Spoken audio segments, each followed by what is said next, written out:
dan semua kami pasti siap diberkati melalui firman Tuhan. Di dalam nama Tuhan Yesus, semua yang percaya bersama-sama kita katakan amin. Berikan kemuliaan buat Tuhan. Silakan duduk Bapak Ibu. Selamat sore. Selamat sore.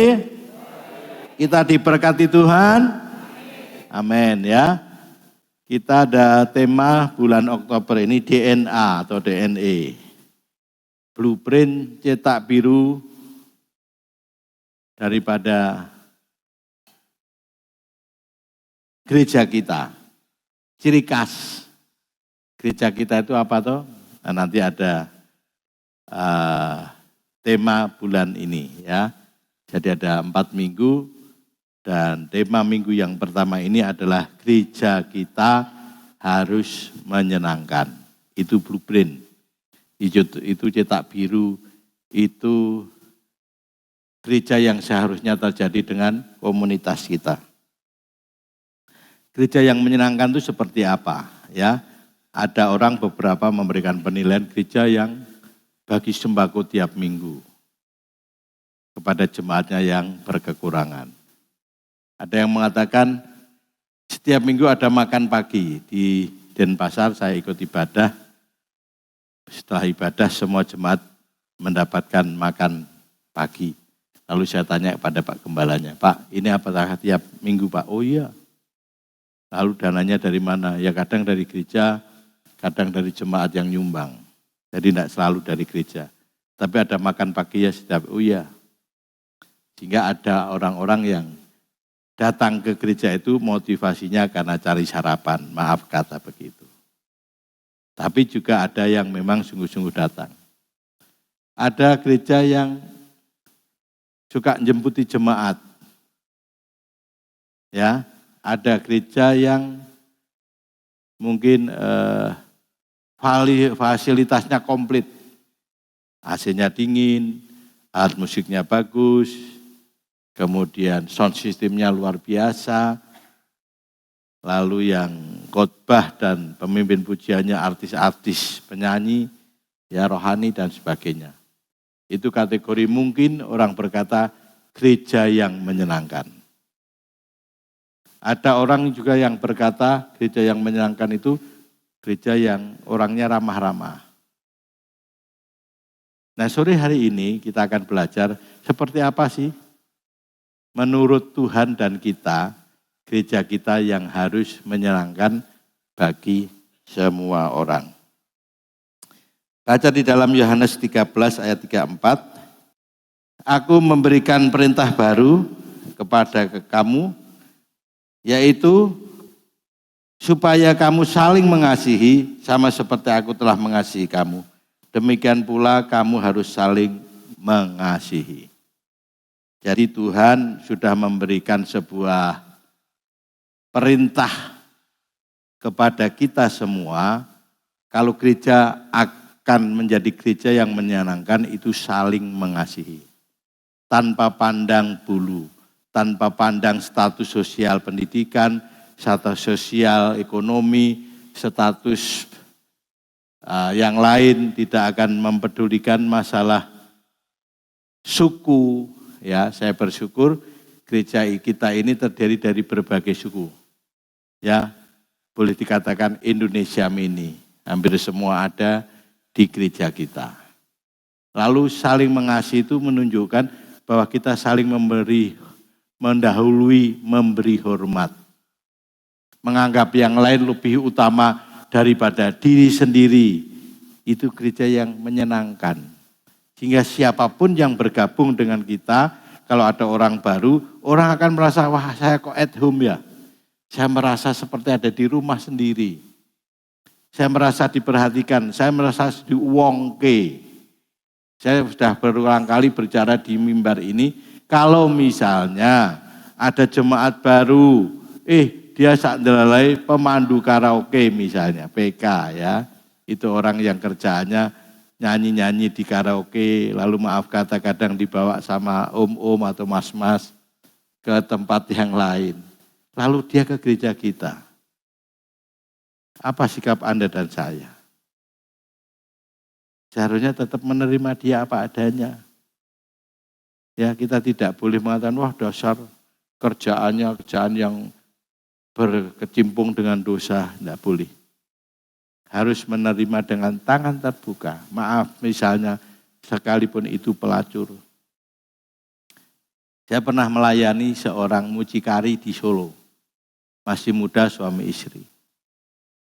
Jadi saya punya anak rohani, lalu dia reuni, teman SMA-nya itu ternyata pekerjaannya mencarikan gadis yang cantik-cantik untuk bapak-bapak, om-om yang mereka membutuhkan. Setiap kali transaksi, dia bisa dapat 3 juta, 5 juta, bahkan kalau omnya itu beloboh, murah hati, bisa dapat 10 juta itu satu kali transaksi. Padahal itu bisa 3, 4, 5 orang yang dia carikan itu. Lalu dia ini, mucikari ini ketemu temannya yang anak rohani saya, dia bertanya begini, Pak, aku melihat kamu kok kayaknya hidupnya senang. Kenapa ya? Kamu kan perusahaannya pakaian anak-anak, mungkin kamu karena berhasil itu. Oh tidak, karena sekarang saya ini sudah aktif ikut Tuhan Yesus. Saya ke gereja, saya ambil bagian pelayanan. Ya memang usaha saya diberkati, tapi bukan itu yang menjadi saya bahagia. Bahkan rumah tangga saya dijaga oleh Tuhan. Saya nyaris-nyaris selingkuh, tapi Bapak rohani saya terus dampingi dan akhirnya saya batal selingkuh. Dan kemudian saya kembali ke istri saya. Dan sampai hari ini saya bahagia bersama anak-anak saya. Wah kalau gitu saya misalnya ke gereja boleh enggak? Oh jangan ke gereja saya ya, dia bilang begitu. Lah kenapa? Nah nanti kalau ada om-om yang jemaat di situ ketemu kamu gimana gitu ya. Om-omnya masih akan malu gitu. Nah terus aku ke gereja mana? Ya cari yang lain pokoknya jangan ke gereja saya, dia bilang itu. Terus dia ketemu saya dan dia cerita, tapi ada teman saya mucikari dan dia mau ke gereja. Gimana nih Papi? Ya boleh saja toh. Gereja itu tempatnya semua orang, bahkan latar belakang kehidupan yang macam-macam. Kenapa kamu larang? Ya kalau saya malu nanti kalau ada om-om yang seringkali mencari gadis-gadis cantik, ternyata dia yang melayani dan tahu gimana. Ya enggak apa-apa. Dia mau bertobat kok.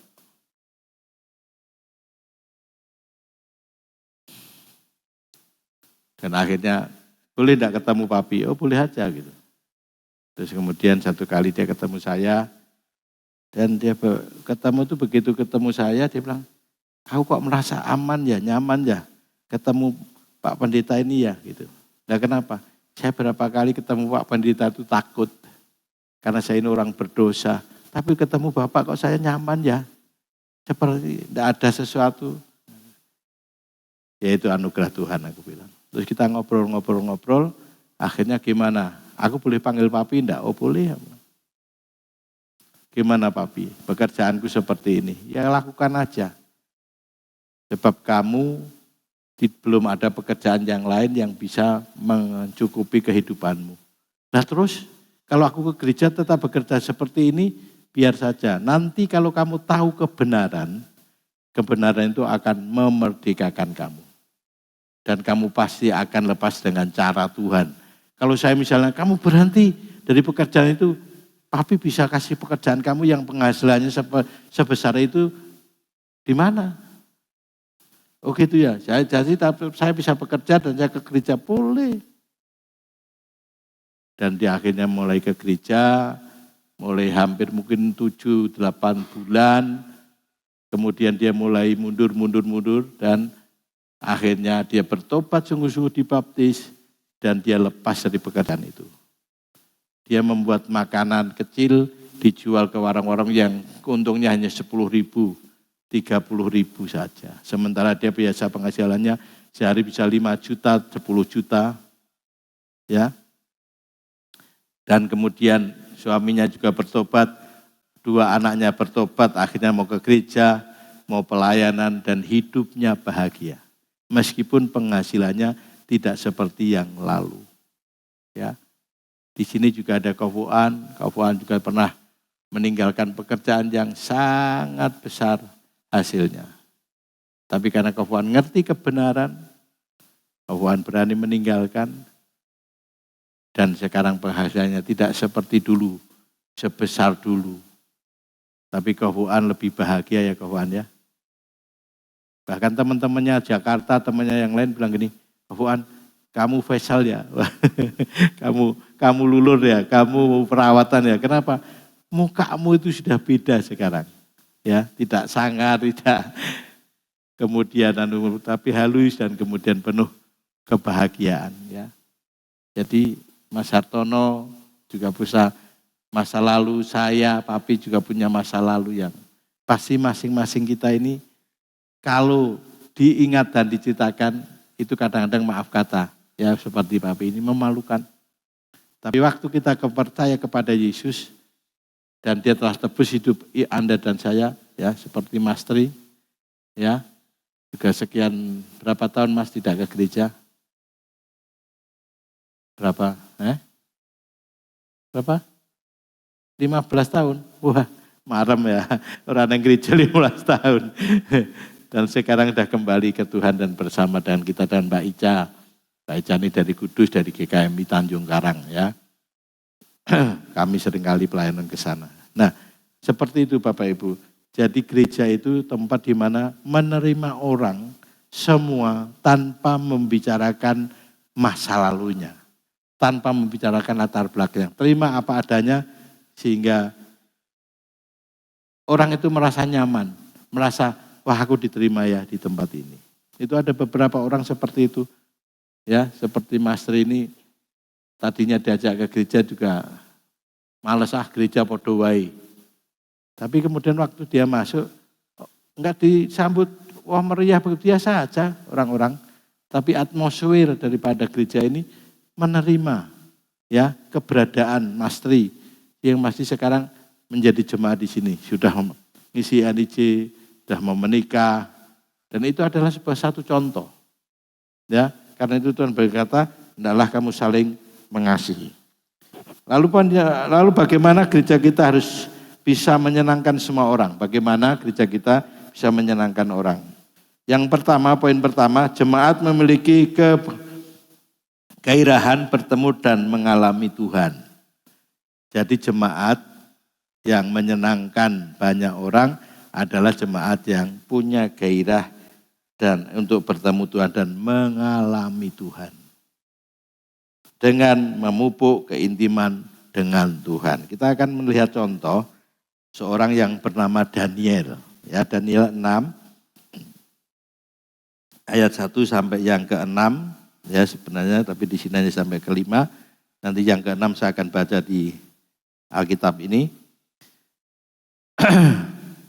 Ayat 1 dari Raja, waduh kok ke-4 ini, keliru lagi, harusnya 6 ya, tapi Wesley keliru lagi, Daniel 4. Terus aku baca di sini aja ya. Lalu berkenanlah Darius mengangkat 120 wakil-wakil raja atas kerajaannya. Mereka akan ditempatkan di seluruh kerajaan. Jadi Daniel 6 ya, bukan Daniel 4. Tolong jangan ditampilkan saja. Lalu kemudian membawahi mereka diangkat pula 3 pejabat tinggi. Dan Daniel adalah salah satu dari ketiga orang itu. Kepada mereka lah para wakil-wakil raja harus memberi pertanggungan jawab. Supaya raja jangan dirugikan. Maka Daniel ini melebihi para pejabat tinggi dan para wakil raja itu karena ia mempunyai roh yang luar biasa dan raja bermaksud untuk menempatkannya atas seluruh kerajaan. Ayat 4, kemudian para pejabat tinggi dan wakil raja itu mencari alasan dakwaan terhadap Daniel dalam hal pemerintahan, tetapi mereka tidak mendapat alasan apapun sesuatu kesalahan sebab ia setia dan tidak ada didapati suatu kelalaian atau suatu kesalahan padanya. Ayat yang kelima, maka berkatalah orang-orang itu, kita tidak akan mendapat suatu alasan dakwaan terhadap Daniel kecuali dalam hal ibadahnya kepada Allahnya. Kemudian bergegas-gegaslah para pejabat tinggi Dan wakil raja itu terhadap raja serta berkata kepadanya, Raja Darius, kekalah hidup tuanku. Jadi Daniel menjadi salah satu 3 pejabat di kerajaan Persia di bawah Raja Darius. Tapi dari 3 orang pejabat tertinggi ini, Daniel lebih daripada mereka. Kecerdasannya, hikmatnya, bahkan Daniel menjadi orang yang kemudian didapati punya roh yang luar biasa, spirit of excellence.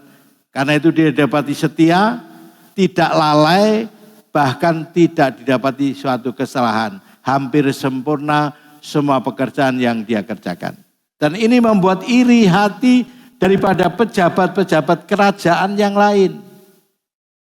Menjadi iri hati pejabat-pejabat yang lain, wah Daniel kok kelihatan menonjol. Bahkan ada indikasi kalau Raja Darius mau mengangkat daripada Daniel untuk menjadi kepala atas mereka, 3 orang ini. Jadi 2 orang, 3 Daniel. Lalu mereka kemudian mempunyai siasat, ingin bagaimana mencelakakan Daniel. Mereka memprovokasi, mempengaruhi Raja Darius. Tapi Raja Darius tidak tahu. Raja, Raja itu buat undang-undang, apa itu? Dalam sebulan ini, tidak boleh ada orang yang menyembah kepada Allah lain, kepada dewa, kepada manusia, kecuali menyembah kepada Sang Raja Darius. Nah terus, kalau ada orang dalam 1 bulan ini menyembah kepada Tuhan yang lain, hukumannya adalah dimasukkan ke dalam gua singa. Yang beberapa waktu tidak diberi makan. Supaya singa itu sangat lapar dan akan mencabik-cabik dia. Raja Darius tidak curiga. Oke, undang-undang itu dibuat, lalu dimeteraikan dengan cincinnya, dan kemudian itu disiarkan kepada rakyatnya. Barang siapa dalam sebulan ini tidak menyembah kepada Raja Darius, tapi menyembah kepada Allah lain, kepada manusia, kepada dewa, dia akan dimasukkan dalam gua singa. Demi didengar Daniel setiap kali pulang dan dalam sehari dia berdoa 3 kali. Pagi, siang, dan petang. Pagi itu jam 5, jam 6, siang itu jam 12, petang itu jam 3. Selalu berdoa dan menghadap ke Yerusalem, kiblatnya Yerusalem. Karena di sana ada bait Allah dan tabut Tuhan. Lalu Daniel terus berdoa seperti biasa. Lalu pegawai kerajaan bergegas-gegas menyergap Daniel. Dan Daniel sedang melakukan doa. Ditangkaplah Daniel, dibawa ke hadapan raja.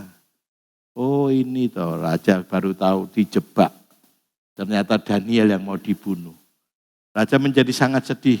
Tapi pegawai-pegawai bilang, oh raja, segala keputusan undang-undang di negara Persia ini tidak ada yang bisa dibatalkan. Kalau Anda dan saya menghadapi situasi itu, ada sesuatu yang tidak mungkin diubah, apa yang Anda dan saya lakukan? Kompromi dan akhirnya nyerah dan berkata, ya sudahlah aku ikut kamu. Atau kita bertahan dalam iman seperti Daniel.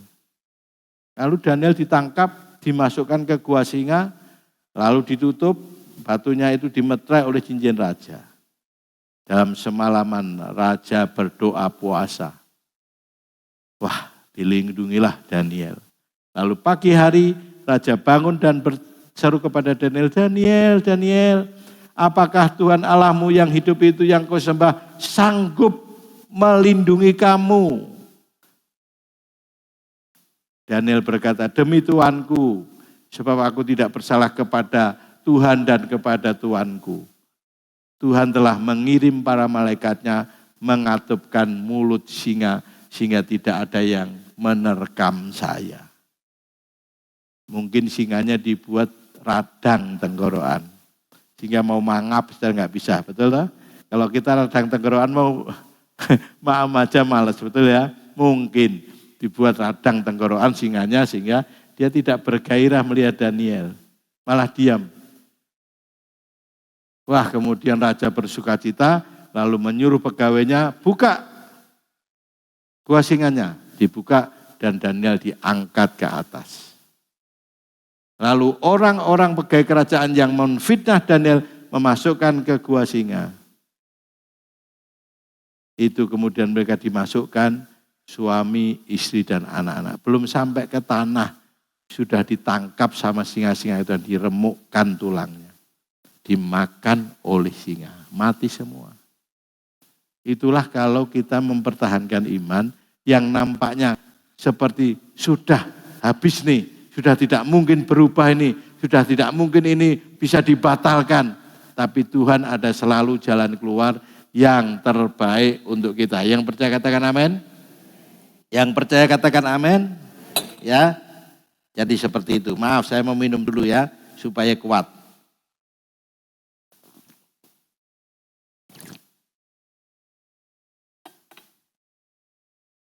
Lalu waktu Daniel sudah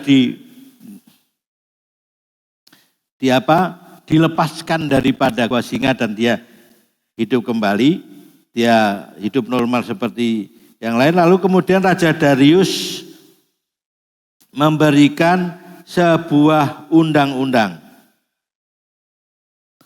supaya orang-orang jangan lagi menghina Allahnya Daniel. Itu dalam Daniel 6 ayat 25. Kemudian Raja mulai ayat 25 mengirim surat kepada orang-orang dan dari segala bangsa, suku bangsa dan bahasa yang mendiami seluruh bumi. Bunyinya bertambah-tambahlah kiranya kesejahteraanmu. Bersama ini kuberikan perintah bahwa seluruh kerajaan yang kukuasai orang harus takut dan gentar kepada Allahnya Daniel. Jadi pembelaan Tuhan luar biasa. Daniel dilepaskan dari mulut singa, dari terkaman singa, tapi juga kemudian yang kedua Allahnya dimuliakan di seluruh negeri Persia dan negeri-negeri yang di bawah kekuasaan Raja Darius. Orang tidak boleh main-main, orang tidak boleh menghina Raja Daniel, sebab dialah Allah yang hidup, yang kekal untuk selama-lamanya. Pemerintahannya tidak akan binasa dan kekuasaannya tidak akan berakhir. Dia melepaskan dan menolong dan mengadakan tanda dan mujizat di langit dan di bumi. Dia yang telah melepaskan Daniel dari cengkraman singa-singa. Jadi Raja Darius mendeklarasikan tidak ada seorang pun di kerajaan Persia dan negara-negara yang di bawah kekuasaan Raja Darius menghina, mengejek Allahnya Daniel. Karena Allahnya Daniel itu Allah yang dahsyat, dapat menaklukkan tanda ajaib, ya mujizat, bahkan Daniel dilepaskan dari singa. Ayat yang ke-28.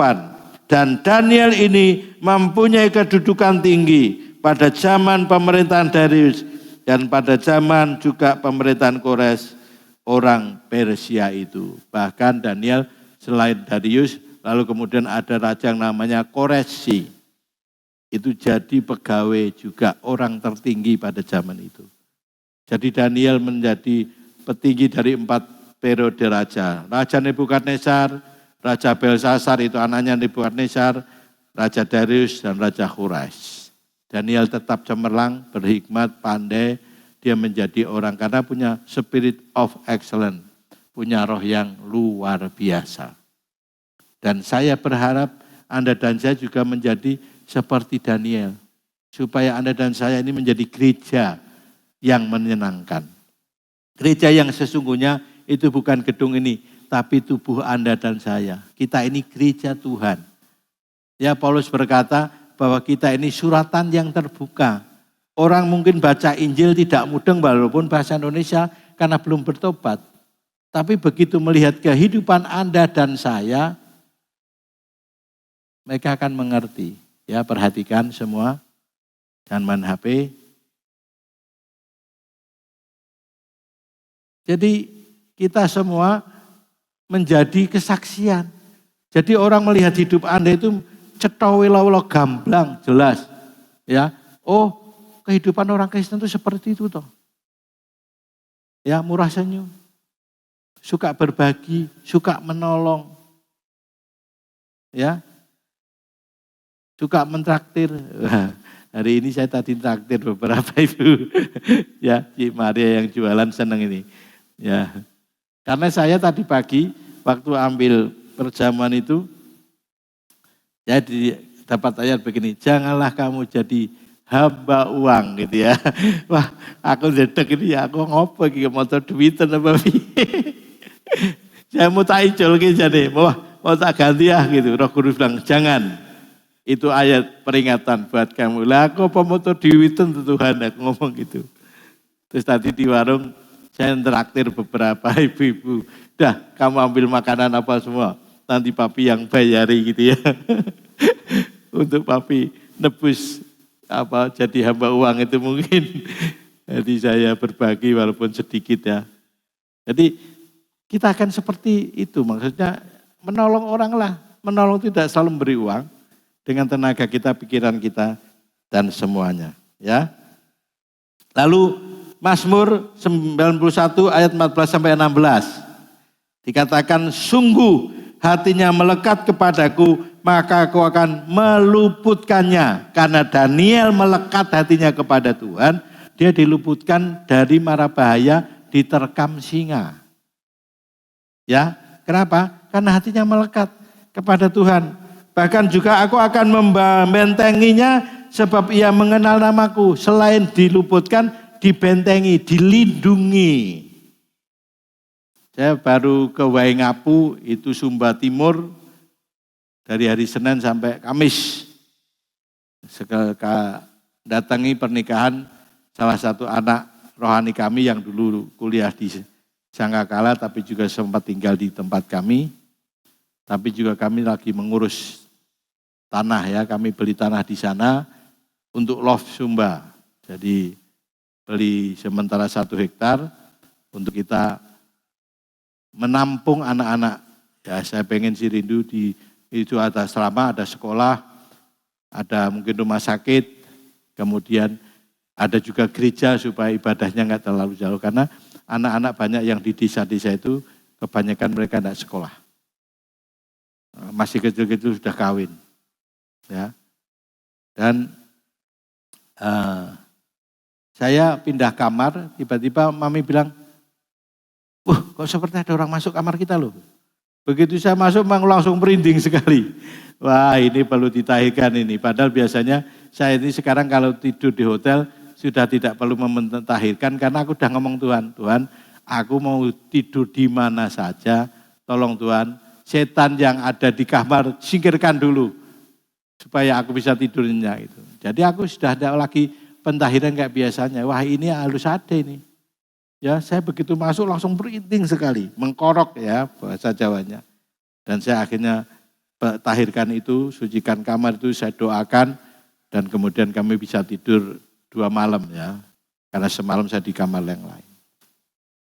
Nah, itu Tuhan membentengi kita. Jangan takut. Tuhan berkata begini, aku memberikan kuasa kepadamu untuk menahan kekuatan musuh. Jadi musuh tidak akan bisa menerobos hidup Anda ketika Anda didapati sungguh hatinya melekat kepada Tuhan. Ayat yang ke-15, bila ia berseru kepadaku, aku akan menjawab, aku akan menyertai dia dalam kesesakan. Loh, tadi diluputkan dari kesesakan, sekarang kalau ada kesesakan lagi, Tuhan menyertai kita. Katakan amin. Ya, sesak itu mengalami kesulitan, sesak itu mengalami sesuatu yang tidak mudah. Ya, itu kesesakan. Bahkan kemudian juga dikatakan, aku akan meluputkannya dan memuliakannya. Selain diluputkan, dibentengi, disertai, kita akan dimuliakan. Muliakan itu hidup Anda dan saya menjadi tidak sama. Saya punya masa lalu yang sulit karena bapak saya mati, dibunuh tahun 65, G13 PKI, bapak saya dibunuh tentara dan Banser waktu itu. Bapak saya itu dewan perusahaan, kepala para Sinder itu kepala perkebunan cengkeh, perkebunan kopi, perkebunan karet. Bapak saya itu kepala para Sinder seluruh Kabupaten Kendal. Pada tahun 60-an itu bapak sudah punya mobil Jeep, ya, Avanza mobil Jeep, punya rumah yang besar, punya perabotan yang komplit. Tapi begitu bapak saya dibunuh, rumah dijarah, rumahnya dibroke, tanahnya dirampas. Sekarang dijual sama pemerintah itu kepada gereja Katolik. Jadi kalau Bapak Ibu ke Boja ada gereja Katolik itu sebenarnya tanah milik Papi. 2.500 mungkin luasnya. Tapi karena untuk gereja dan untuk panti Wereda ya sudah saya ikhlaskan, saya tidak menuntut. Tapi keadaan hidup saya jadi miskin, ibu saya jadi miskin kan tidak punya pekerjaan. Istri PKI tidak boleh bekerja apa-apa. Saya tidak bisa sekolah seperti pada umumnya di negeri. Saya itu sekolah negeri aja tidak boleh. Karena anak PKI Bapak Ibu. Pak Harto dulu buat undang-undang sampai 7 turunan. Anak PKI tidak boleh jadi pegawai negeri, tentara, polisi. Ya. Tapi bersyukur saya tidak boleh jadi tentara, polisi, pegawai negeri. Saya jadi pegawainya Tuhan. Karena dipanggil oleh Tuhan. Amin. Kayaknya rasanya wah ditutupi ya. Itu Yusuf ngomong gini, kamu mereka-reka yang jahat buat aku, tapi Tuhan mereka-reka yang baik. Kue nyemplung ke aku sumur, kue jual aku ke pedagang Potifar, ke pedagang Ismail, dan aku di rumah Potifar jadi budak, dihukum, dan kemudian aku jadi Perdana Menteri. Itu semua kamu yang merekakan yang jahat, tapi Tuhan mereka yang baik. Seperti saya. Saya tidak bisa menjadi pegawai negeri, tentara, polisi. Ternyata Tuhan panggil saya jadi hamba Tuhan. Ya, rancangannya itu luar biasa. Lalu ayat 16, dan dengan panjang umur akan kukenyangkan dia. Tuhan akan memberikan kita yang melekat kepadanya, diberikan panjang umur, dan hidupnya akan senantiasa dicukupkan, dilimpahi oleh berkat rohani, jiwani, jasmani, berkat keuangan, berkat-berkat yang lain. Dulu rumah saya di kampung itu gubuk, bukan rumah. Serius. Sekarang ibu sudah kami buatkan rumah lebih bagus dari rumah-rumah yang lain di sekitarnya. Tapi dulu rumah kami gubuk. Kami sangat miskin. Waktu kecil saya perutnya besar karena cacingan dan kurang gizi. Kalau sekarang perutnya besar karena kebanyakan lemak. Ya kan? Dulu mau makan apa saja enggak bisa. Tapi sekarang mau makan apa saja bisa, tapi enggak boleh. Repot ya hidup itu ya. Dulu mau makan apa saja enggak bisa. Beli es lilin ini aja enggak mampu loh saya. Teman-teman saya beli.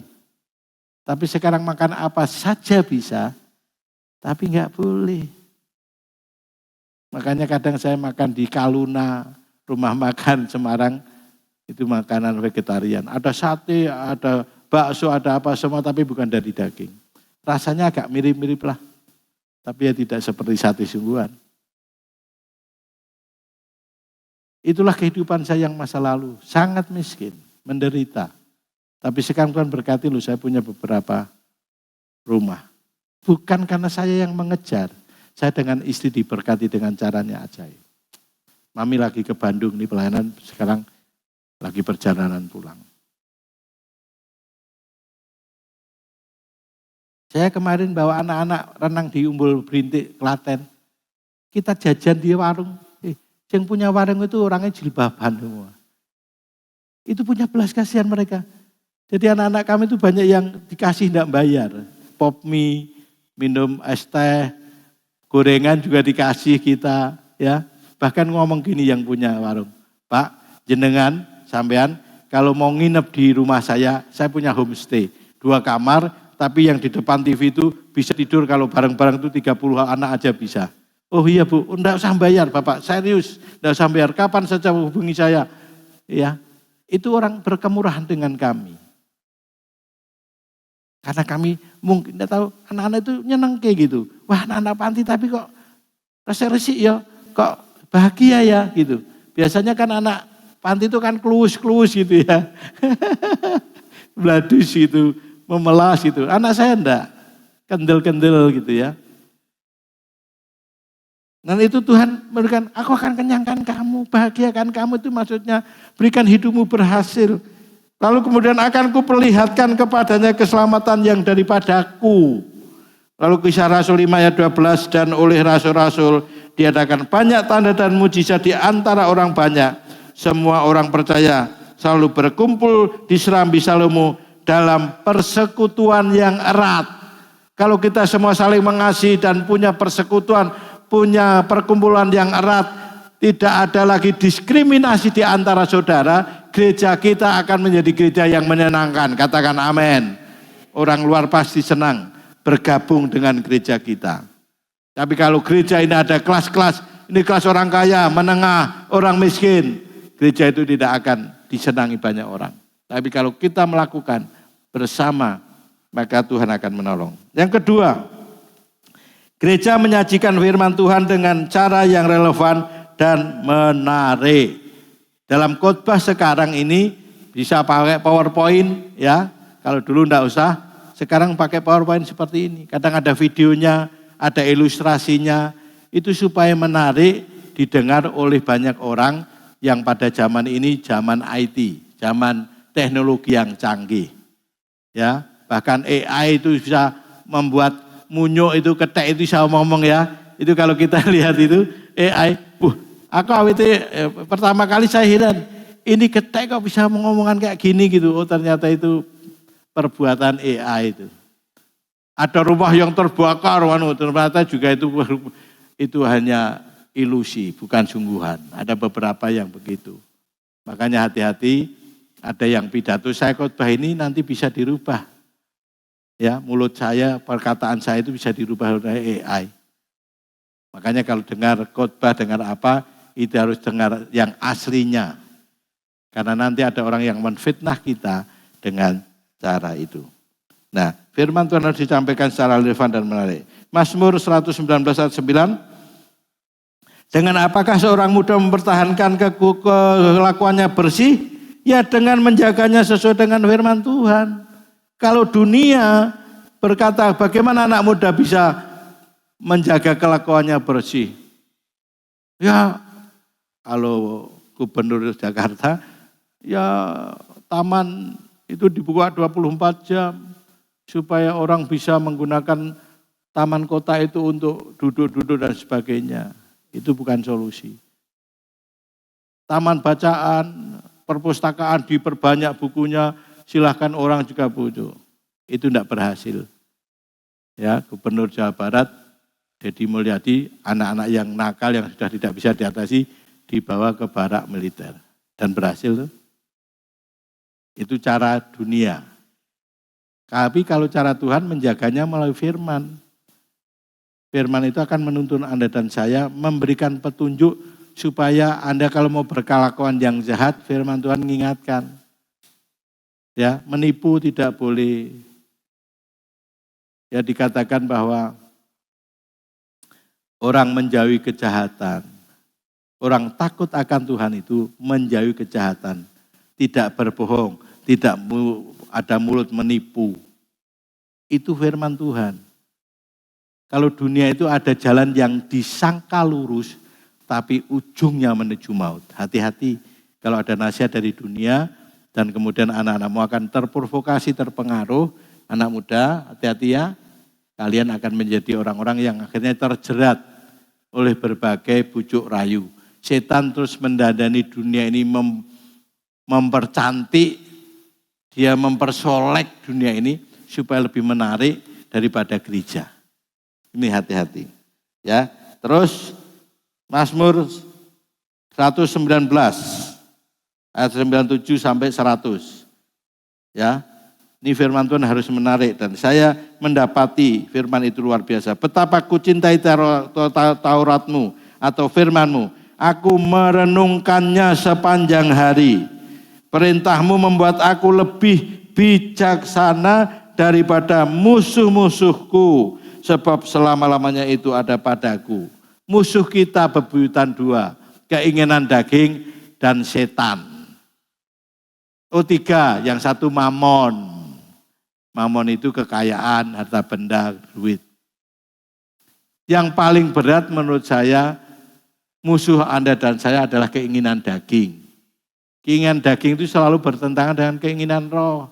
Kalau sampean berkata, besok pagi aku mau mulai doa pagi jam 5. Aku setel beker, aku mau supaya ada persekutuan yang baik. Supaya aku mendengar khotbahnya papi, harus melekat kepada Tuhan. Waktu Anda bercita-cita seperti itu, tadinya kamu sehat walafiat. Tapi begitu Anda bercita-cita doa pagi, delay pilek. Malam itu langsung sentrap-sentrup, itu ngebumpet. Wah, nganggo watuk lagi, gitu kan? Itu sebenarnya provokasi daripada keinginan daging. Kamu mau puasa, ya biasanya lupa makan sampai jam 2, jam 3, enggak apa-apa perutmu. Tapi kalau kamu sengaja puasa, perutmu akan dibuat melilit sama keinginan daging. Lalai tetangga goreng gereh ya esok-esok gitu kan. Jadi bau gereh itu rasanya perutnya jadi waduh gitu. Bau terasi digoreng gitu, yang lain gitu. Ya kan? Itu keinginan daging, menentang dengan keinginan roh. Anda mau baca firman, dibuat ngantuk. Percaya enggak? Saya pernah melayani anak pendeta tapi sopir saya pribadi dulu di Semarang. Tak layani di sini di atas. Ayo kamu coba baca firman. Begitu tak suruh baca firman, langsung tidur loh, langsung ngorok. Itu terjadi loh. Dia ngorok langsung. Saya tak bangunkan, kenapa kamu? Pak, saya enggak sanggup kalau suruh baca firman. Coba bayangkan. Makanya kalau orang Kristen yang susah tidur, baca firman itu obat tidur katanya. Iya kan? Baca firman belum sepasal sudah ngantuk. Tapi kalau orang yang sudah ngalami pemulihan, walaupun sudah ngantuk, lupa masih satu pasal belum saya baca, Anda baca bisa melek lagi. Katakan amin. Nah, itu orang yang sudah dipulihkan. Ya. Jadi betapa ku cintai musuh. Kedua iblis, musuh ketiga Mamon. Mengalahkan iblis mudah karena kuasa Tuhan sudah ada bersama kita. Mamon yang agak berat. Karena keuangan, kekayaan, harta benda. Makanya saingan Tuhan itu bukan iblis, tapi Mamon. Kamu tidak boleh punya dua Tuhan, Tuhan dan Mamon. Ya. Itu saingan Tuhan. Iblis sudah kalah keok, sudah kalah kekelokan. Tapi Mamon yang sangat menjerat kita. Yang kadang-kadang akan membawa kita. Kemudian ayat yang ke-99. Aku lebih berakal budi daripada semua pengajarku. Loh, guru-gurumu, dosenmu kalah sama kamu. Kalau kamu adalah orang-orang yang merenungkan firman. Mencintai firman. Kalau Anda yang sudah sekolah, Anda akan lebih pintar daripada dosen-dosen. Akan lebih pintar dari profesor. Saya punya saudara profesor. Waktu dia kayak apa ya, disertasi atau apa, dia sampaikan untuk dia dilantik sebagai profesor, dia sampaikan materi. Lalu saya juga waktu yang datang dikasih itu, saya ketemu dia, "Dek, materimu kok cuman kayak gini." "Loh, biar Mas?" Aku ngomong, ini. "Loh, kok Mas Joko tahu?" Dia nggak ngerti. Aku ngerti ini materimu maksudnya apa. Dia doktor hukum sudah, terus kemudian profesor. Dia dekan Untak di Semarang. Jadi dia heran, "Mas Joko tahu?" Nah, ini kenyataannya aku ngerti apa yang kamu maksudkan gitu. Nah, itu lebih pintar daripada para pengajarmu. Artinya orang-orang yang mungkin sekolahnya lebih tinggi, mungkin pengetahuannya lebih banyak, tapi Anda akan lebih dikatakan, aku akan lebih berakal budi, punya hikmat. Kalau pengetahuan itu hanya informasi yang kamu tahu dari luar kepadamu, tapi kalau hikmat itu menemukan masalah sekaligus tidak memberikan solusi. Itu hikmat, ma'rifat dari Tuhan.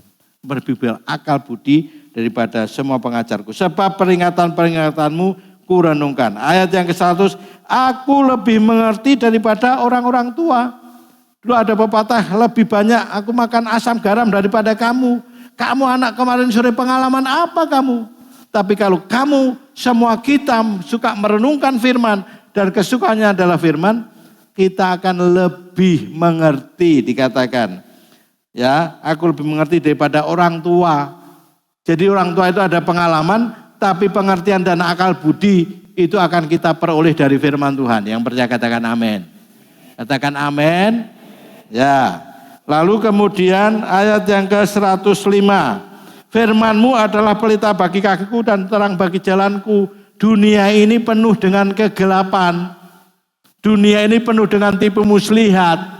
Kalau Anda dan saya tidak punya tuntunan firman Tuhan, kita akan terjebak, kita akan kejeglong, kita akan masuk kepada perangkap daripada setan. Setan itu memasang perangkap, seperti perangkap burung.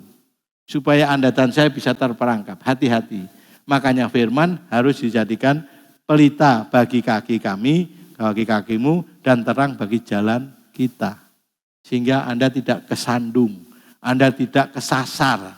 Karena firman yang menuntun akan hidupmu. 130, 119, 30.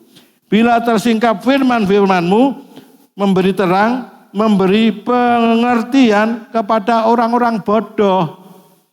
Paulus berkata yang bodoh dipilih oleh Tuhan akan untuk mempermalukan orang yang berhikmat bagi dunia ini. Yang lemah dipilih oleh Tuhan menjadi kuat supaya mempermalukan orang yang kuat bagi dunia ini. Makanya di antara kita tidak banyak orang yang tidak terkenal, tidak berpengaruh kata Paulus. Tapi semua yang lemah dipilih Tuhan supaya Anda dan saya mempermalukan orang-orang yang kuat.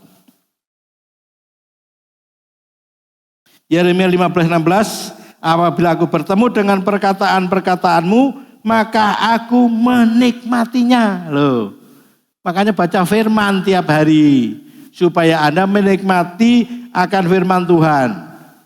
Ya, baca firman Tuhan, saya ingatkan lagi akan ada berkat 5 berkat. Berkat informasi tentang Tuhan dan manusia dan apa saja yang komplit di dalam firman. Berkat impartasi itu sesuatu yang terjadi ditulis dalam Alkitab, mujizat, kesembuhan, pemulihan ditulis dalam Alkitab bisa terjadi dalam hidupmu. Lalu kemudian inspirasi, revelation, pewahyuan akan diberikan kepadamu waktu Anda membaca firman Tuhan. Ya, inspirasi, inovasi tiada henti itu harusnya. Dan itu sumbernya dari firman Tuhan, dari Tuhan. Yang ketiga ada instruksi. Berilah, maka kepadamu akan diberi. Ampunilah, maka Bapa juga akan mengampuni kamu. Dan yang kelima itu motivasi. Firman Tuhan itu isinya seperti itu. Makanya baca tiap hari ya supaya Anda bersukacita dan menikmati. Firman-Mu menjadi kegirangan bagiku dan menjadi kesukaan hatiku sebab nama-Mu telah diserukan atasku ya Tuhan Allah semesta alam. Lalu 2 Timotius 3:16, segala tulisan yang diilhamkan Allah memang bermanfaat untuk mengajar, untuk menyatakan kesalahan, untuk memperbaiki kelakuan, dan untuk mendidik orang dalam kebenaran. Itu firman Tuhan. Yang ketiga, yang terakhir, kita akan lihat membangun hubungan yang kuat dengan sesama melalui kasih dan pelayanan. Itu gereja yang menyenangkan. Yang ketiga, membangun hubungan yang kuat dengan sesama melalui kasih dan pelayanan. Galatia 6 ayat 9-10, janganlah. Yuk kita baca bersama-sama supaya ayat ini jadi berkat buat kita. Ayat 9 dan 10 kita baca. 1, 2, 3. Janganlah kita jemu-jemu berbuat baik. Karena apabila sudah datang waktunya, kita akan menuai jika kita tidak menjadi lemah. Karena itu selama masih ada kesempatan bagi kita, marilah kita berbuat baik kepada semua orang. Tetapi terutama kepada kawan-kawan kita katakan amin. Ya, menabur kebaikan, menabur kebajikan, menabur uang. Ya, menabur apa saja nanti pasti akan menuai. Tapi kemudian kalau Anda menjadi lemah, Anda tidak akan menuai. Maksudnya apa? Waktu Anda menolong orang, Anda sedang menabur kebaikan, membantu keuangan seseorang. Lalu satu kali orang itu lebih berhasil maju hidupnya, tapi dia tidak menolong Anda. Anda kecewa, wah kurang ajar. Dulu tak kasih modal sedikit, sekarang setelah berhasil lupa sama saya. Bahkan membantu saya tidak. Itu menjadi lemah. Akhirnya Anda tidak menuai. Kadang kita menolong orang, tidak harus menuai dari orang itu. Katakan amin. Bisa dari orang lain kita akan menuai. Orang tua yang menabur, yang apabila kamu belum menuai, nanti anak-anakmu akan menuai. Ya, karena itu jangan menabur kejahatan. Ada firman berkata, kamu menabur angin akan menuai badai, akan menuai puting beliung. Itu kalau Anda menabur angin. Itu artinya waktu menuainya akan jauh lebih besar. Ada seorang insinyur pertanian pernah mengadakan riset, padi 1 kilo kalau ditabur dan ditanam itu bisa menghasilkan 400 sampai 600 kilo. Hanya 1 kilo padi ditabur dulu, kemudian nanti didaud sudah tumbuh baru ditanam. Itu 1 kilo bisa menghasilkan 400 sampai 600 kilo. Makanya menaburlah kebaikan supaya Anda juga menuai kebaikan. Katakan amin. Ya. Lalu kemudian 2 Petrus 1 ayat 5 sampai 8. Justru karena itu kamu harus dengan sungguh-sungguh berusaha untuk menambahkan kepada imanmu kebajikan, dan kepada kebajikan pengetahuan, dan kepada pengetahuan penguasaan diri, dan kepada penguasaan diri ketekunan, dan ketekunan kepada ketekunan kesalehan, dan kepada kesalehan kasih akan saudara-saudara. Jadi urutannya begitu, yang terakhir adalah kasih. Makanya dikatakan iman, pengharapan, dan kasih. Yang paling besar adalah kasih. Tapi bukan berarti iman dan pengharapan tidak penting. Iman penting, pengharapan penting, kasih juga penting. Tapi yang terbesar dari ketiganya adalah kasih. Itu yang harus terjadi. Karena itu, dikatakan sebab itu semuanya, dan kepada kesalahan kasih akan saudara-saudara, dan kepada kasih akan saudara-saudara, kasih akan semua orang. Kalau tadi hanya saudara seiman, kemudian merambah kepada orang yang tidak seiman. Kalau ada orang jatuh dari sepeda motor, tidak usah tanya, Pak, agamamu apa? Oh, saya Islam. Orang mau tolong, sorry, maaf Islam mau itu. Tidak boleh, mau Islam, Hindu, Buddha, Kristen, tetap Anda harus menolong. Katakan amin. Itu mengasihi sesama. Ya, sebab apabila semuanya itu ada padamu dengan berlimpah-limpah, kamu akan dibuatnya menjadi giat dan berhasil dalam pengenalanmu akan Yesus Kristus Tuhan kita. Jadi Anda akan berhasil dalam pengenalan akan Tuhan. Anda hidupmu akan melekat pada Tuhan. Hidupmu akan sangat intim dengan Tuhan. Orang yang intim dengan Tuhan, apapun yang menjadi pergumulan hidupnya, Tuhan pasti akan memberkati. Ayat yang terakhir, Kisah Para Rasul 6, Kisah Para Rasul 2, ayat 46.